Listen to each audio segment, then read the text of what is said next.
preparing the live stream meeting.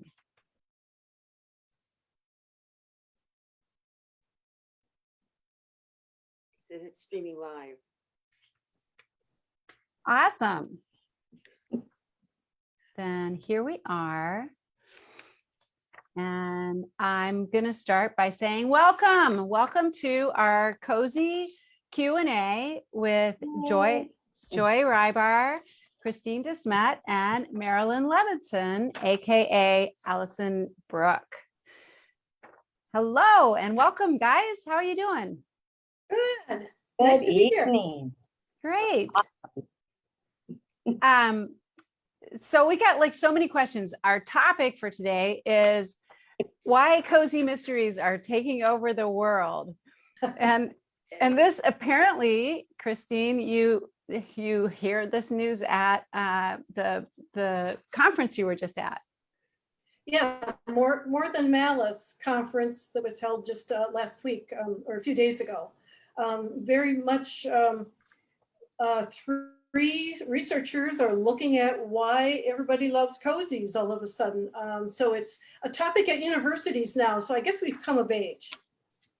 Well, that's great. Well, I know that cozy mysteries are right up there neck and neck with romance, and romance is the top read genre of all time. And cozy mysteries are just as popular, or so it seems, right? Well, it's interesting that you say that, because at the conference, one of them was mentioning that cozies came in to their own in the late 80s or through the 80s and the early 90s. And that parallels the romance books, which they didn't mention, but I remember the history of the romance books. You know, the 80s was when they just blossomed, and all of a sudden we had romance writers all over the place. And so it paralleled the romance writing that was going on, romance writing and reading, same time. Yeah, that's really interesting. You know, but before we get into a lot of that stuff too, I want you to describe to readers, what is the difference between the cozy and a traditional mystery? How do they differ? Not that much, not that much. I think a cozy mystery has cozy elements, and a traditional mystery can as well. Yeah, I guess it could be a little grittier, although cozies are getting grittier as they go on. I mean, I don't worry about topics that I'm writing about. Do you? I mean, I would never kill an animal or anything like that, but I still, murders are pretty much off-site. You know, the same setting, cozy, you know, picturesque towns. I think it's the tone. A mystery, straight mystery would be a little darker, a little more serious. Although we cover many topics, right? Yeah, absolutely. Well, one way they're, go ahead. I'm sorry, go ahead. No, go ahead, Christine. Well, one way they're defined is by the amateur sleuth. The cozy has to have the amateur. If you have any kind of a detective, even a retired detective, that's not considered a cozy, because they have a lot of smarts about how crimes work. And in the cozy wants to be a normal person like you and me who solves the mystery. That's what it's all about. It's the amateur. Right, and to piggyback on that, the person, you know, somebody who's a real and hardcore investigator and for, you know, a crime or a murder is going to know the procedures, and they're going to know the laws, and they're going to have a rule book to follow. But an amateur detective uses a lot more intuition, and they have more of a connection to to human nature. So rather than following a rule book or a playbook, they act a lot more out on what they know about human beings and what they know intuitively, and can look at details in a whole different way than I think a police investigator does. And they could do something that's very foolish. And I'm thinking of how this book is ending, and I'm thinking I get involved with an investigative reporter, and she has a supply of wigs in the back of her car, and she gets my sleuth involved. And, it's, I was able to include a very funny thing going on. But I can have fun with it, and readers can have fun with it. And I don't think that you would do something like that in a traditional mystery. Like, I think that. Yeah, I think traditional mysteries are a little more serious. So, Mhm. And I yeah. think in cozies, there's a lot of potential for comic relief. I know that I always bring in some kind of character that lightens up the mood, so that you always have maybe just a little side plot going on with these other characters who can just lighten the mood of, even though there's a crime taking place, which is a very serious subject, you have these other elements that come in, like and a lot of hobbies or crafts or cooking. I mean, there's so many subgenres of a cozy that also play into the whole idyllic atmosphere that's going on in a cozy mystery. Joy, that The brings up. The humor is definitely something that drew me to cozies, and I love writing the humor. And cozies thrive a lot on dialogue too. I mean, they're shorter books generally, and they have a lot of dialogue. And I really love the humor and the craziness. Sometimes I get a little too crazy and I have to pull back when I'm working on a manuscript, but it's a lot of fun. I agree with that. I mean, I started this, and my sleuth, the police detective, who's a very good friend of her, he's angry at her. He's also mad that she grabbed and found the murderer. But I had to write a dialogue. And I thought, I don't know what I'm writing, and it just came out of their characters, and because they've been in all these books together. And I think you're right when you speak about dialogue. I love to write dialogue, and it brings out character, personality, and humor, as you said. Yeah. Yeah, and they can talk about solving the crime. Yes. Mhm. Yes. Yeah. And what they shouldn't have done. Yeah, Yeah. exactly. Right. That brings up a question that I have for you guys. So, because each cozy seems to be centered around like a really fun topic, like a craft or cooking. I've seen candle making and fudge, as in Christine's cozy mysteries, fudge shop mysteries. Joy's have a bakery and a wine making shop. And Marilyn's protagonist is a librarian who speaks to a ghost. So can you explain the juxtaposition of these light subjects with the topic of murder? Oh, well, I just seem to bring, I love the paranormal element. I've brought it in many different books, in a set of my children's books and other mysteries, but not always. I just feel it adds a new dimension. And it's out of this, it's otherworldly, but in a certain way. Evelyn is just like everyone else, and she keeps secrets because she doesn't like it when her family is involved. Sometimes people in her family, and she doesn't want to reveal their bad traits and worries that they might be the murderer in some cases. So and then we also, I bring in Smokey Joe, my little cat, he's the library cat, and her friendships. And, I just think I never really thought about this until you brought up the subject, but we have more freedoms than, let's say, maybe traditional mysteries, authors in that sense, because we can be a little zany.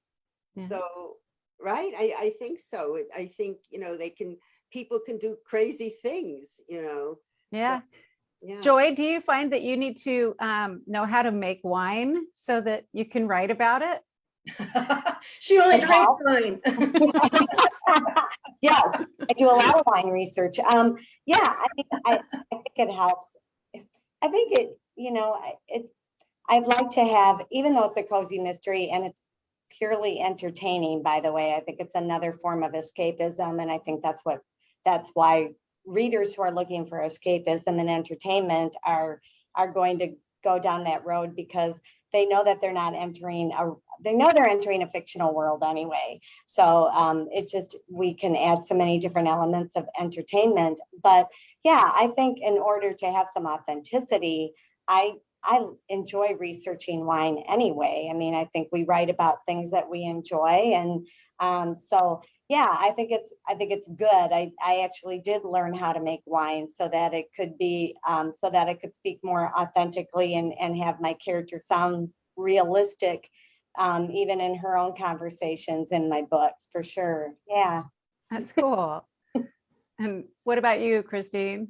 Yeah, I had to suffer through learning how to make fudge and taste testing fudge. So I've enjoyed learning how to make fudge, lots of chocolate, but I'm half Belgian. So I wanted to do something with Belgian chocolate, with the real, the real expensive stuff. And so that's what I bring into my book. And I wanted to mention that that's what we call a hook for these mysteries. Everyone has a hook.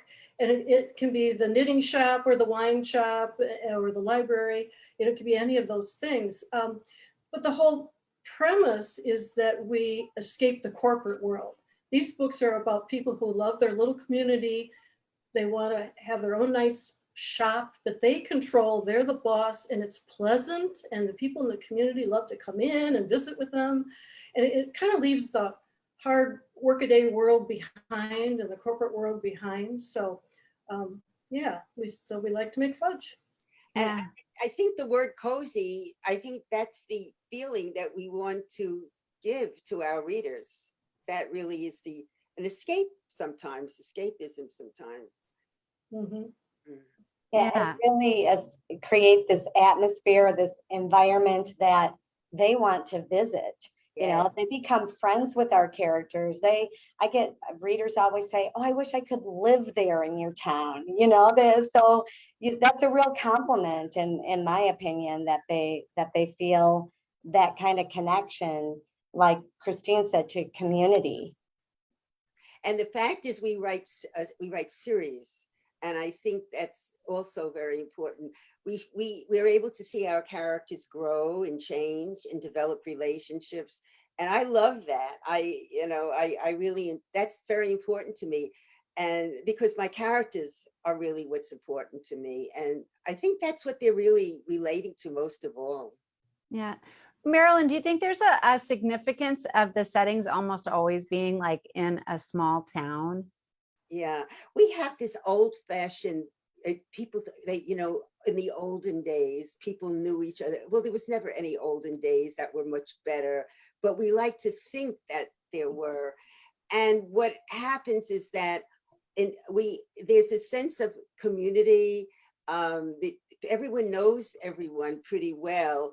And even the person that you hate, the person who's murdered, is involved in the community to a large degree. So I think people get invested in this. Oh, I'd love to live here. That just as Joy said, they have this feeling. They get into our books and they can't wait for the next one to come. And isn't that thrilling when people tell you, I can't wait for the next book. When is it coming out? Yeah. Yeah, that's great. Feeling, it really is. Tell us a little bit about the town where your books are, Christine. Well, mine's in Door County, Wisconsin, which is on Lake Michigan, and it's called the Cape Cod of the Midwest. And it's a very small town, about 400 people maximum, and it's right on a harbor on the Bay of Green Bay, actually, in Lake Michigan. Mm-hmm. And yeah, everybody knows everybody. The main street has only about 5 blocks. It's very small that way. But it's patterned after a lot of the shops and those kinds of things that you would see in Door County. It's very artsy and a lot of restaurants and shops, and everybody knows each other, but they get a lot of tourists. So my book will have tourists come in, and of course I'd like to kill them off once in a while. So yeah. We always need new blood. Yes, we do. Joy, what about you? So I like Christine. I'm also in Wisconsin. My community is called Deep Lakes. It is a fictional Wisconsin tourist town, lake town, but very typical of any Wisconsin tourist lake town. And I left it open-ended that way. I think so. I have so many readers who say, oh, it reminds me of this town or that town, and it's always somewhere different. So I think I tried to leave it so that readers could maybe connect to a place that maybe they went on vacation to.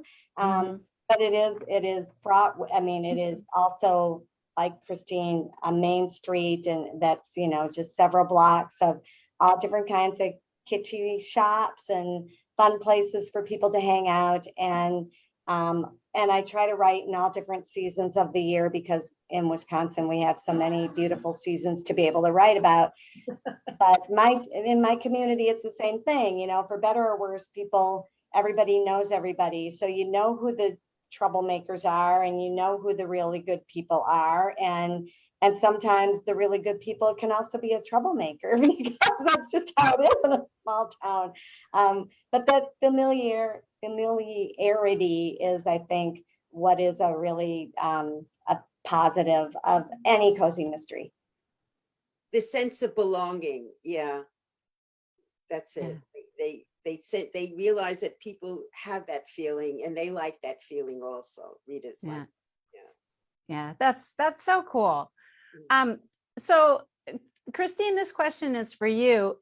So some say that the cozy mysteries stemmed from Agatha Christie's Poirot and Miss Marple books. Is that true? There's some controversy over that, because those are considered traditional mysteries. They have detectives in them, although Miss Marple steps forward and she gives the answer usually to the crime and who did it. But she also, in the Miss Marple, Agatha Christie in the Miss Marple books, lets detectives and police constables work the crime. So they are more of a traditional mystery, not really a cozy. So they kind of straddle the line there a little bit. So there's a little bit of controversy over what they are, but people say that the cozy does come out of that tradition of that pleasantness that we get from those books. Do you think today's cozies are different from Agatha Christie's? I do. I do, yeah. They, like anything, they evolve. I wrote a book called, it's one of my favorite books, that Murder a la Christie, and it takes place in a wealthy area. And I have, while they're discussing Agatha Christie books, people are being murdered off one by one in this book club. And, it's a parallel situation. But I think what she did was, they had those big manor houses, where people used to come and visit. And I think that's where, she said a lot of her mysteries. And, and the fact that there was a lot of poison, because she knew about poisons. And, that was really the beginning. That's considered, I thought, the beginning of cozies, Miss Marple. And it's so interesting. She must have been maybe 65 at the oldest. She's so old. It always struck me. Oh, she's so old. She's knitting away, Anyway, how things have changed. Yes. So true. This question is for you all. What do you like the best about writing cozies? Joy, why don't you take it first? The characters, they actually, you can come up with a really good storyline, and I love to be able to plot out that mystery and make sure that I filled in all the blanks. But aside from that, it's still just a mystery story from crime to resolution. But what really weaves it all together are those characters. And when Marilyn said, it's so much fun to see your characters evolve, my characters have become really dear to me. I have, I let them have conversations where I'm, talking and playing all the parts, of course, but I Like, what kind of a real conversation would they have about this? And then how can they shift in this book and show some growth? I mean, I don't want them to stagnate. So as they are, so I feel like I'm growing with them, but I feel like they've just become very good friends. And I love it because I can't wait to see what they're going to do next. What about you, Marilyn? Yeah, I agree. My Carrie comes from a dysfunctional family. And in the second book, her father, who's a thief, comes into her house at 3 a.m. and wants her to get involved in a heist that he wants her to talk to the person who he's in business with. And it's all about her relationship with her father, and who she loved very much, but he often was gone. And then in the fourth book, she doesn't get along that well with her mother. Her mother comes with her new husband. He's an actor, and she's very self-centered. And it's a lot of it has to do with, there are murders going on, but a lot of it has to do with her and her mother. And I don't tie up a little bow, they're happily ever after, because that's not her relationship with her mother. And it keeps going, because now I'm involved with her fiance's family, and something. So it's amazing. You always find more things. And I was going to ask you, Joy, do you ever find that you're trying to lead your characters someplace and they're not listening to you? Are they going on and doing what they think? Joy, get out of our way, right? Yeah, totally. Yeah. Yes, they have a mind of their own.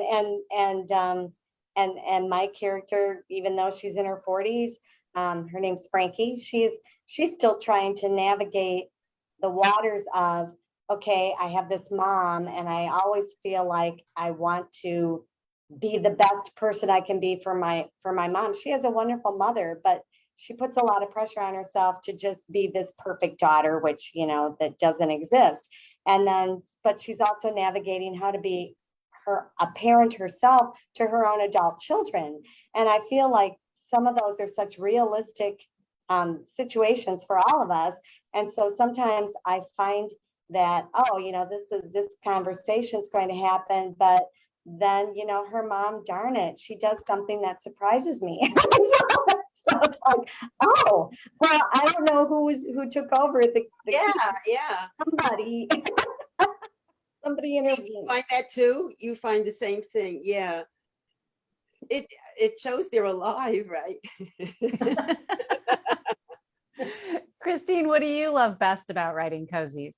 I think it's the character as well. I mean, Ava is in her 30s in my book, and Grandpa's in his 70s.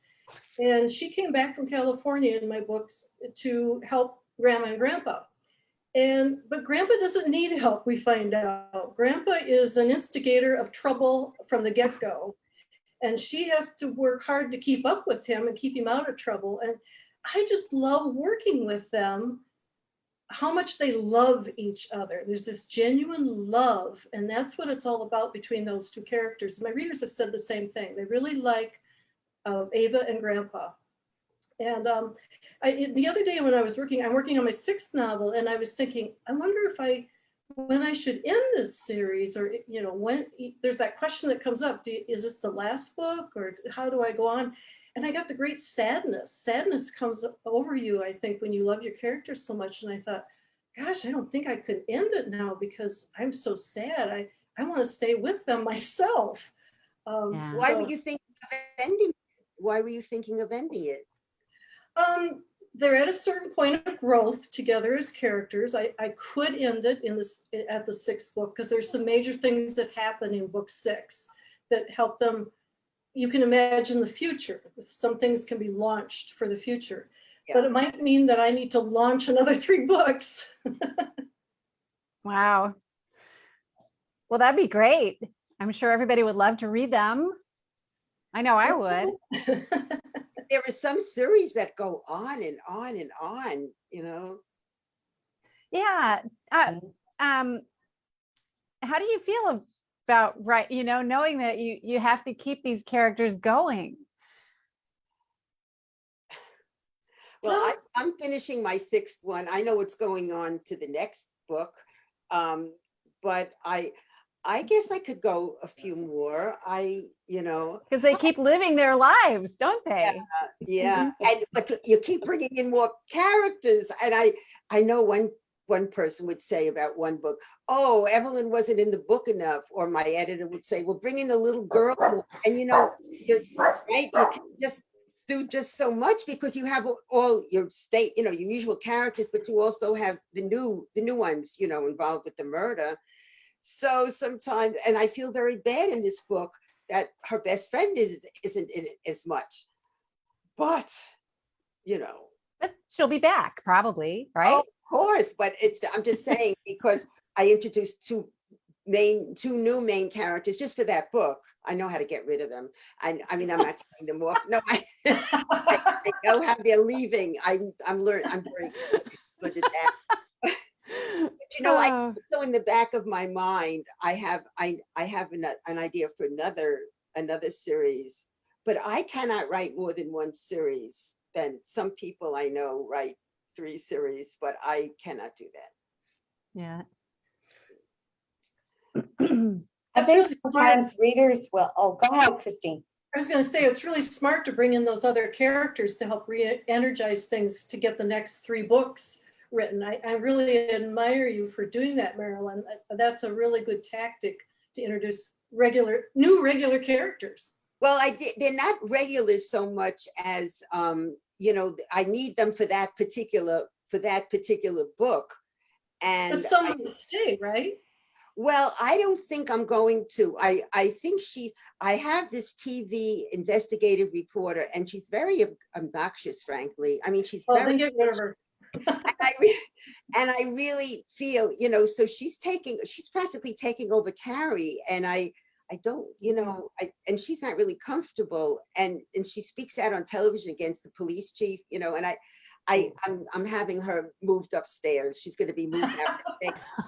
And then I introduced another ghost, and both Evelyn and he's causing, they don't want him in the library, Evelyn, and she's a ghost, but he turns out to be related to the fiance, but he's going to go where he's supposed to go, so I'm not really bringing in new people, but I could easily, but I guess I did. I guess I do, because now she's also on the town council. I guess they do without even realizing, There's so many right? Don't you realize, isn't your town getting very big? You only have 400 people, but maybe you have all 400 going, Mm-hmm. But we can do that. That's what's so great, Yeah. Mm-hmm. So it seems like the readership of Cozy Mysteries is predominantly women. What do you think that women get specifically out of this genre, and why do they read them and even rally around them with so many like Facebook groups and Goodreads groups, and what makes them so popular? Well, we have really strong female characters that I think resonate with women. And I think, I know that a lot of what's going on in my book is there's an awful lot of strong female characters and strong female bonds and friendships. And my main character is very resilient. So she's been through some bumps in life, and she's resilient. I think women resonate and with those kind of characters because they're like them. They see themselves in these characters, or they see a friend, or they see a family member, or they see somebody that they say, oh, I'd like to be friends with her. And I think because with women, those kind of female friendships and bonds and that strength of character are really important to them. And they're capable. Our characters are capable. They work. I mean, your character, I don't know how she never has any free time. You're goes from a bakery to a winery. And, I think, they're busy. They're working women. They have relationships, and, and they're involved with people. And I think, that's what's important. Yeah, I think that's a really good point, that they're strong female characters. Yeah. I think that's why. Yeah. And also women are involved, women like relationships, and we provide relationships of all, of all different ages. Your character has her relationship with her, what is her grandfather, and my character has her great aunt and uncle. And yeah, I think we also, without even realizing it, bring in different ages. I think that's part of Yeah. it. It's just a good variety of characters, don't you agree? Yeah. Yeah. So Christine, you said once that you had a man tell you that he devours cozy mysteries. Yes, yes. Yeah, and I have a man in the Chicago area who collects all of the Door County-based mysteries too. So, yeah, it's always a compliment when people tell you that they devour your material. But I think it's because of the type of characters. The men, I think, like Grandpa a lot. I think they like that character. And of course, there's also a father in the story, and there's a boyfriend, man friend. There's a variety of men in my story. So I think that's why men do appreciate it. I hope they appreciate it anyway. Yeah, absolutely. Well, and I think, I don't know, for some reason, it seems like your books have a lot of action.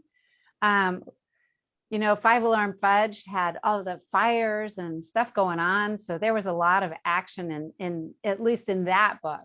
Yeah, that's the screenwriting part of me comes out. I need a little action. I'm used to writing screenplays. I've had, many years of writing screenplays, and I just love writing that kind of scene. I do. And I'll have a set piece scene in every novel. You're guaranteed to have some kind of action in my novels. Yeah.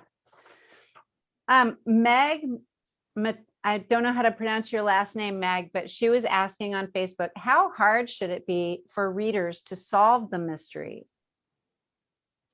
Ooh. Yeah. That varies. I'm just going to say that varies because I read these mysteries too, and other authors like the other two on the panel here, and I love their books. Sometimes it's easy, and that's okay because they want you to be part of the solution, and other times it's a complete puzzle, and you want to make sure they can't guess it until the very end. So the books vary a lot, I've found. Yeah. And it depends on the reader. I think some of the readers, I mean, well, because I am on like everyone here, I'm on a lot of Facebook groups that are dedicated to cozy mysteries, and readers vary. Some readers get really upset if something's too predictable, but then some readers get upset if they can't figure it out. So you always have to, you're always walking the fine line, and then of course you have to say, well, I'm not going to always make everybody happy with every book. So, but yeah, I mean, they want clues, though. They really do want clues, but they also want red herrings. They want you to throw things in their path so that it's not quite so predictable. Yeah, well, I'm glad when they can't find out till the end. I also very often, I have two storylines, and they are very often connected, or they're connected to a murder in the past, and sometimes it gets rather complicated, and they could, but I think also that I mean, I don't know, I find that each book is different, don't you? The structure of each book, Christine? I agree. Yeah. Like it's, I mean, there are certain similarities because you're writing it, but I don't know, like the story, it's just very different. Each story is so different. So, and each milieu, even though you're writing, each story is so different. Yeah, and where you drop the body is very different. What page number you drop the body on, as they say. I've had almost till page 101, and then the one I'm working on now, I think it's like page 10 or 12. We discover this body. I agree with you. In two of them, I brought it in on page 80 or something, and my editor was worried. Not one person commented on, on that. Whereas I think also because they're used to us, they know something's going to happen. Yeah. Maybe they've read other books of ours, but they're assured that someone will die. That's really That's good though, that I'm so glad to hear that from both of you, that you don't feel the need to have the crime committed within the first few pages, because so many there I have in my second book, I'm around page 80. I know it's chapter 5 before the murder happens, but I had to build a whole lot of story before that murder. Otherwise, no one was going to care that this person was even dead. So, so you have to make those choices. And sometimes people will say things like, "Oh, you should follow this formula." And the formula doesn't always work. Yeah, that's what I was going to ask. So it seems like they're just not as formulaic as like I don't know, a traditional genre book, which the way you would think of it, that, this XYZ happens and it's plotted out like this, but it sounds like it's not so much. I would totally agree with that.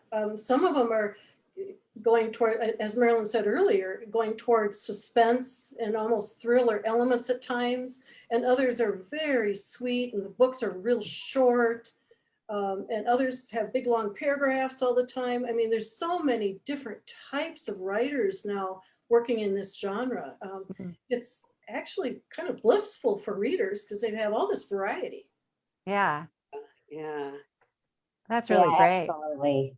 And the nice thing about that is, while we're agonizing over that, oh my gosh, they finished, this, my readers are done with this book and they're asking for more, but they're not just sitting there and waiting for me to write another book. They're just going on to other authors, and which means there's a lot of room. There's a lot of room, and it's nice. There's a lot of room for readers to be happy in all different places in the United States or England or wherever the cozy is taking place, and with all different kinds of characters. I think it's great for readers. I agree. Yeah. Yeah. I mean, there's such a variety. There's historical, there's dogs, there's, whatever. And let's face it, we all have our own favorites. I was joining this paranormal one, and they said, who are your 3 favorite cozy authors? So I'm thinking, and it's, but you realize there are people you do like to read their books, you do enjoy it for whatever reason. And because I guess what I'm trying to say is that, yes, there are a lot of writers out there, but we all have our own style. We don't even analyze it or anything, but we all have something different that we bring to our books. That's all. I think so. Absolutely. Absolutely. So do each of you, this is another question for you, for all of you. Do you have a special place that you do your writing? And what does that look like? Like, Christine, let's start with you. Well, you're in my office right now, and maybe I could show you a little bit. I have a bookcase back there, and there's my big computer right behind me, and I'm facing a window. So it's not super elegant and not super big. My space is a workspace. When I sit at my computer, I'm tapping those keys. So it's nothing really special, but it keeps me zoned in on the story. I don't want a lot of stuff around me. I'm just there with the screen. It's me and the screen. Yeah, I noticed you don't have a lot of clutter or distraction. No, I hate clutter. No clutter. No. That's great. What about you, Joy? Very similar to Christine. I'm at my dining room table right now, but my little upstairs office nook has another big monitor besides my small one, and there's a window that overlooks the street, and that can be really distracting. And so I keep the blinds down a lot of times and feel like I need to be in a writing cave almost, because you really do have to be in the zone. And when I need a break to like reconnect with something creative, or I feel stuck, then I just simply go take a walk, or I just do something, or I do something very physical, because it just opens up the floodgates of creativity. I don't know. It's like something magical, I guess, is what I'm gonna call it. Does. I find that too, that moving your body, like between writing sessions, especially, just all of a sudden like wakes up stuff, doesn't it? Yeah. Yeah. Marilyn, what's your space look like? Well, it's much messier than yours. And I have a window here, and this is my where I sit sometimes. And I'm in a cave, but this cave has many openings, and I often check my, I'm in this little group of, we're all cozy writers, and I'm often writing, I write a sentence, and I'm writing in the middle of a conversation. I'm very bad. Which is why I get most of my work done at the end of the day. I get a few, as long as I get a few pages done, I don't know, that's what works for me. I've tried to change, and well, today I did work for a few hours. And then one of my friends in the group she's finishing a book. And we started a book at the same time. I said, Kay, let's check in at each day, the end of each day. And we do. It could even be, I didn't write anything today, or, I revised something, or I did that. But we're very supportive of each other, and like, she wanted to make hers longer.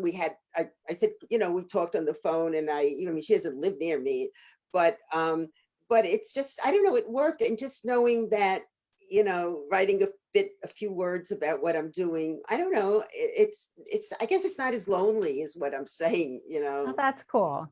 And if I have like a that. problem, the group, if I have a problem, that's why we formed, but we've been together almost 20 years, a plot problem, or, when my publisher says, think of a title, two of the titles so far they've come up with, but it's just very, we talk about other things also, but it's not as solitary, Yeah, that's great.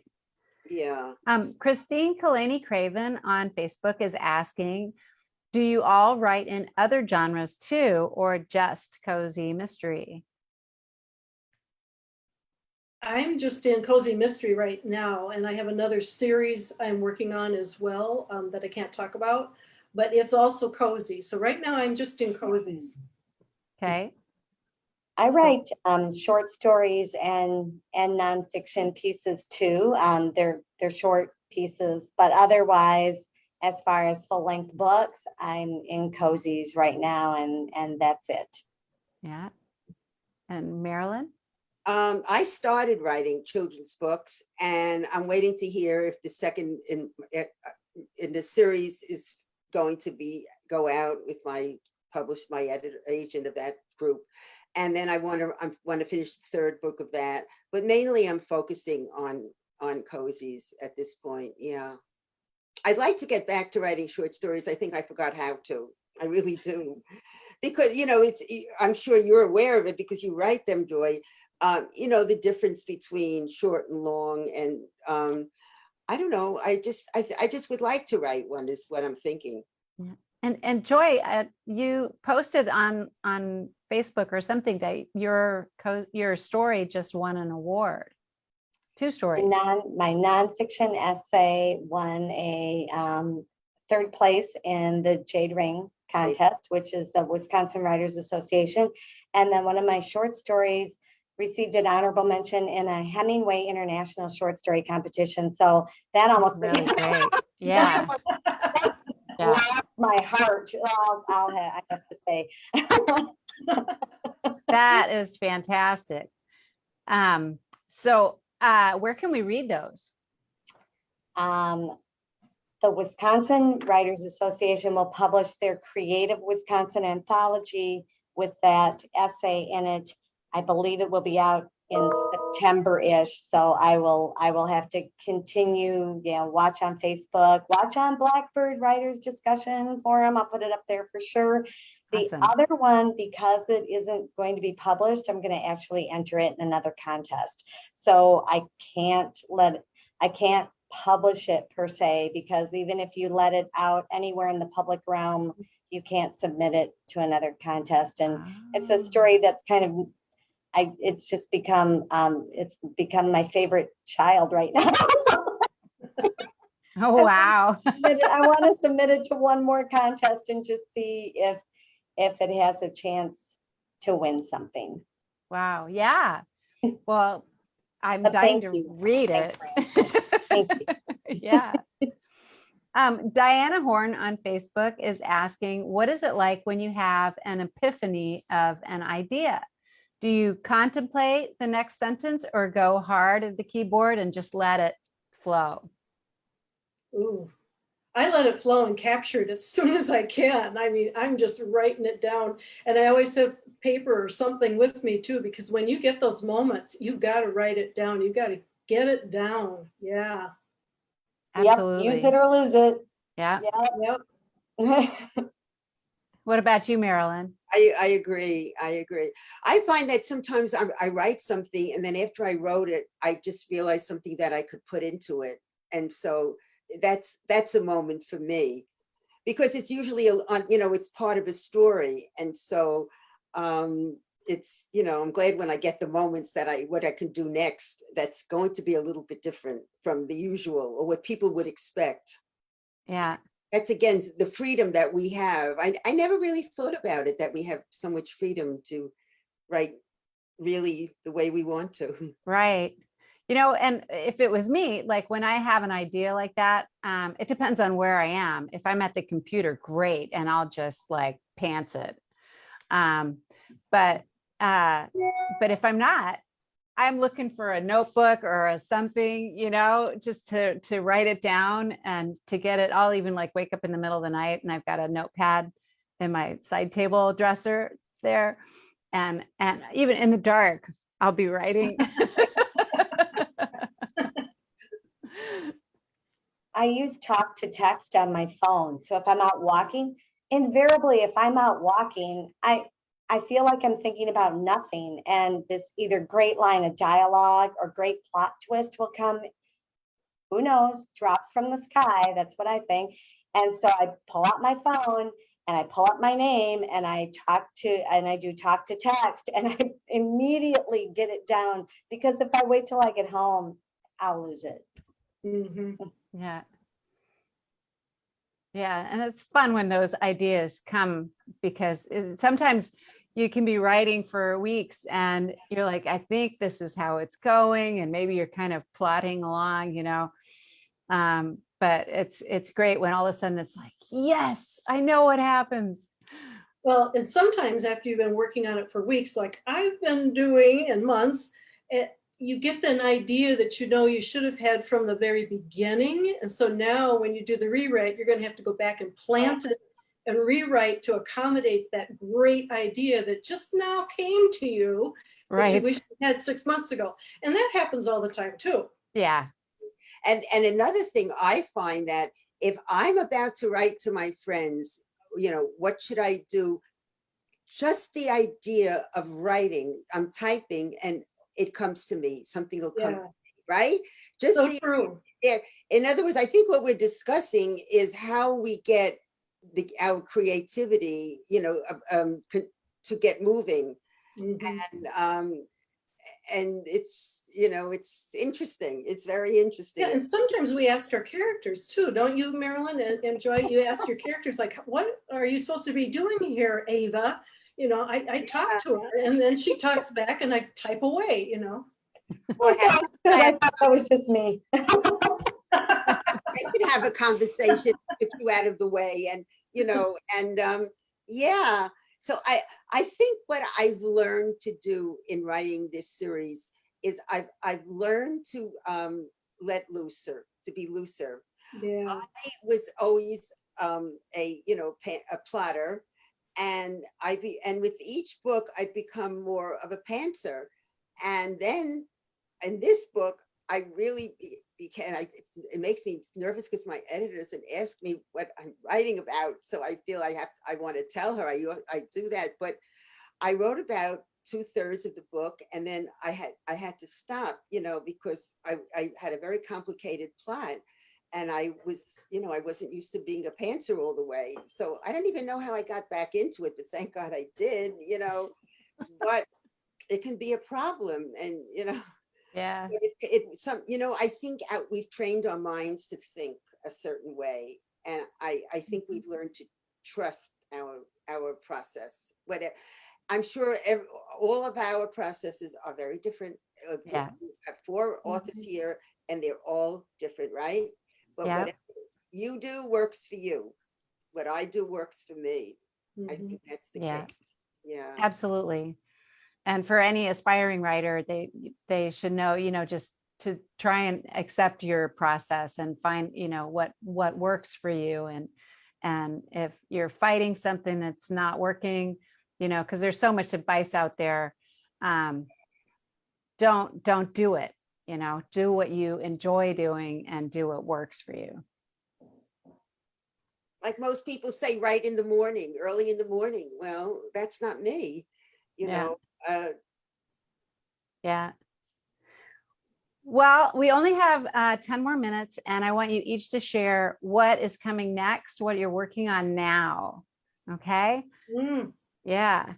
Go ahead, Mm. Christine. She's rolling out. Well, I'm working on a Christmas book, actually. And that's why I loved reading Joy's Christmas book. Mine's very, very different. But I'm working on a Christmas book that's gotten way too complicated. It's got a lot of elves and things like that in it, as well as the murder, of course. And there's lots of snow and ice in, Door County at this time of year and all this kind of stuff. And also my characters are changing a lot. There's a lot of big events happening. And I can't reveal what that is because it might spoil some of the other books that are out. So there's some big changes. And so I'm wrestling with a lot of stuff. Fortunately, I've written Christmas stories before and Christmas novellas. I think I have 3 Christmas novellas and a Christmas screenplay. And so I know how to do it, but oh man, it's getting complicated. Sounds good. And didn't you had a book that just was released in June? Yeah, Show I'm us. gonna show the cover. I'm going to show the book. Yes, yes. Undercover Fudge. She's asked to go undercover by the sheriff. And if you've read my series, the sheriff is a little bit of a nemesis, and he sort of has the hots for her. So it's a complicated situation. Yeah. Yep. Great. Can't wait to read it. Joy, what's up? What do you got going on? I did read Undercover Fudge and wrote a review for it and really enjoyed it. And I still root for the sheriff. I'll just say that. Maybe he's the one I would have gravitated toward, Christine. Okay. I don't know. But he always seems to be there to come to her rescue, at least anyway. But anyway. So I have a new book coming out in September, and Marilyn was an advanced reader on that new book. So it is the 3rd in the series, but it's the 4th. It's actually the 4th book, but it's the 3rd as it follows the series, because my Christmas book was really a standalone. And so that one will take place in summer. What's it called? It is called Deep Green Envy. Ooh. And there's like a hint in the title, but you won't know until you read it. But and it's got a lot of plot twists in it this time. It's pretty twisty. It's got a little bit of a subplot buried within the story where these kind of interludes come in, and a little bit. There's a little bit of a darker thriller, almost suspense element that has come. It's not that dark. Dark for a cozy dark. Okay, so that I'm kind of working on. I can't wait. I have a cover. The cover's supposed to be here on August 5th, and as we always get really excited when the covers are done, right? Because then you feel like I have something to show, even though the interior is completely finished. I can't wait for that cover. So that's going to come up September 22nd, and then I am outlining the next book, which will take place in autumn. It's already outlined as much as I will do, because I always just do I'm a pantser. So I only do a brief outline, and then I start pounding the keyboard, which I will start, I think, pounding that keyboard in fall. And that one will be called Deep Dyer Harvest. And it'll be wine, grape harvest time and wine season in Deep Lake. So I'm looking forward to writing it because I think some really good ideas. Hopefully they will turn out good. Awesome. That sounds exciting. Very excited. Yeah. Marilyn, you have a book coming out this fall. And guess what, Christine? Just another wedding, another June book. Oh, all right. July. And I won't tell you what happens at this wedding, but it's already gotten some great reviews, and I'm very happy about that. It's coming out in November. It's kind of late. My books usually come out earlier, but then the next one's coming out in the following September, the one I'm almost finished with. And I know they're working on the cover already, and they already have a title. So I have to just finish it. Yeah. And that book, I told the building, the library is buying the building, has bought the building next door. My setting is that takes place in Connecticut, and it's around a green, which is squarish in shape. And there really was a town that I based it on, but of course my town is Clover Ridge is a made up town. And there in this book, there's a wedding with her best friend gets married, etc., and it's other things go on. But in the sixth book, which is called Dewey Decimated, the library has acquired the building next door, and of course that's where the body is found, and that's where the second ghost comes in, and he's creating havoc because people can sort of see him and feel him, and Evelyn, nobody else can, and he's very agitated, and he can't remember what happened to him, and so he's really not. What do they call those narrators that you can't trust? Unreliable. Unreliable. He's an unreliable ghost, and and so it's different things go on. So I'm almost finished with that, and Carrie's on the council. So of course I find I'm always doing research. I can write half a line, and then I even checked out council meetings, how council meetings go on, but it's fun. We do learn a lot. And so that that's the sixth book. And if they want me to do a seventh book, I already have 2 ideas for that, Right. So Dewey Decimated comes out in November. No. Death on the Shelf comes out this November. November. And the Dewey Decimated is coming out the following September. Oh, Tentatively, that's what I was told, because I was wondering, why are they already, getting a title and a cover? And so that's great. Yeah. And then we'll see, if they want me to write another book. And if not, I have an idea for another series, and maybe I'll try a short story like Joy. Yeah. That sounds great. Well, it's been really great talking with you all and learning about cozy mysteries. And they sound so much fun. And I've read some of your books, but not all of them, not enough. Clearly, I need to get into them all. I'm just dying to get into all of your series. So thanks so much for talking today. And be sure to go into the chat afterwards. And there's a couple of questions that maybe you can answer online for the people who are watching. And I will see you guys around. All right, thanks. Thank you. Thanks, everybody. It's so much fun hanging out with you guys. Yeah. Yeah. Thanks, everybody. Bye. Bye. Bye.